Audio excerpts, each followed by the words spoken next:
Next ఉల్లిపాయ ముక్కలు వెల్లుల్లిపాయ రేఖలు తీసుకోండి. ఉల్లిపాయ ముక్కలు వెల్లుల్లిపాయ రేఖలు తీసుకున్నాం. ఇప్పుడు శుభ్రపరిచిన కోడిని తీసుకోండి. అలాగే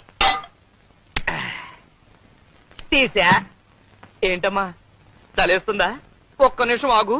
ఒంటి నిండా మసాలా పూసుకుని వేడి వేడి నూనెలో స్నానం చేద్దు గాని.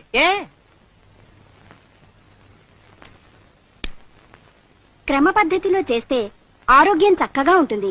అంతే కదా మరి. మంచి ఫుడ్ తింటే ఆరోగ్యంగానే ఉంటుంది. మొదటగా కాళ్ళని ఎడంగా చాపాలి. చాపా. చేతులు వెనక్కి ఉంచాలి. చేతులే? కోడికి చేతులు ఎక్కడుంటాయి? భాషా దోషం. రెక్కలై ఉంటాయి. వెనక్కి పంచ. తలని మెల్లగా అటూ ఇటూ తిప్పండి. తిప్పే. ఇప్పుడు కాస్త స్పీడ్ గా తిప్పండి. ఇప్పుడు కాళ్ళు దగ్గరగా పెట్టి ఊపిరి గట్టిగా పీల్చండి. చచ్చింది కదా.